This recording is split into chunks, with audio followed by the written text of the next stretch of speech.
Halo, selamat datang di channel Zarman. Data membuktikan bahwa 96% lebih penonton channel ini adalah bukan subscriber, bahkan mungkin termasuk adik-adik sekalian.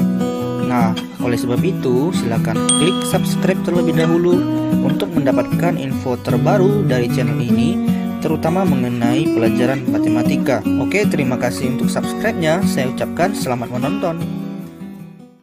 Oke, kita lanjut ke bagian kelima, pembahasan UAS kelas 9 SMP.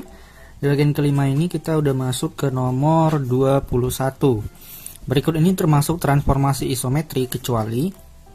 Nah, pengertian isometri itu adalah dimana ketika kita melakukan transformasi, jarak antara titik dengan titik itu sama atau enggak berubah. Nah, misalnya kita ambil contoh dilatasi. Dilatasi ini merupakan perubahan ukuran ya, menjadi kecil atau menjadi besar. Nah, ketika kita mengubah ukuran suatu titik, misalnya ada sebuah titik A, ukurannya 2,1, kemudian didilatasi dengan faktor skala 3 atau dikali dengan 3. Maka A ini berubah menjadi aksen 6,3. Nah, ketika terjadi perubahan titik secara otomatis, berarti jarak antara satu titik dengan titik lain itu sudah tidak sama lagi.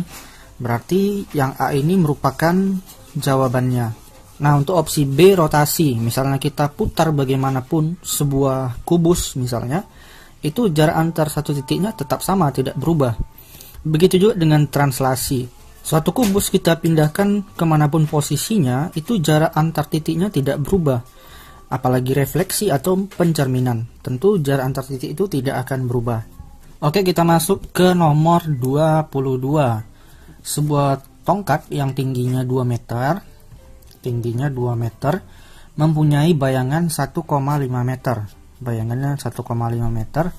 Kemudian, jika pada saat yang sama sebuah pohon mempunyai bayangan 60 meter. Nah, tadi yang di atas ini tinggi, kemudian yang di bawah ini bayangannya. Kita sesuaikan dengan posnya masing-masing.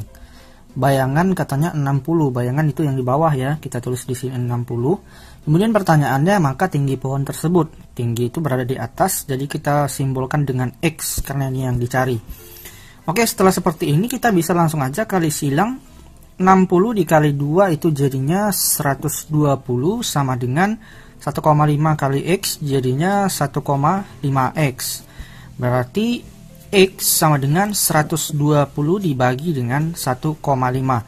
Nah, kalau kamu bingung ya cara membagikan 120 dengan 1,5, silakan dikalikan 10 untuk yang atas dan yang bawah.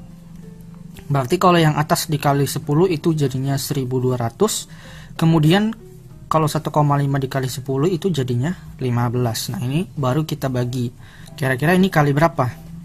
Kali 8 ya, 8 kali 15 itu adalah 120, sisa 01 naik ke atas, berarti jawabannya adalah 80. X nya itu sama dengan 80, ada di opsi yang D. Nah, kemudian lanjut lagi ke nomor 23, ini juga masih kesebangunan atau kongruen, penyelesaiannya menggunakan perbandingan. Jika trapesium ABCD dan trapesium PQRS sebangun, maka panjang BC adalah.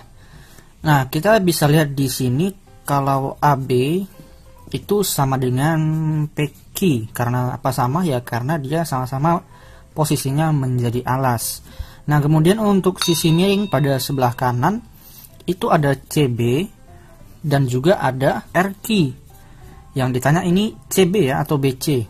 Nah, bagaimana untuk mencari BC? Tentu kita melakukan perbandingan.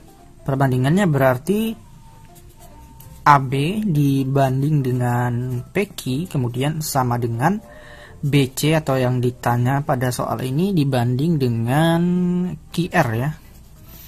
Nah, AB itu nilainya adalah 16, kemudian untuk PQ nilainya adalah 20 sama dengan BC dibanding dengan QR-nya itu 15. Nah, kalau ini kita kali silang pasti besar ya.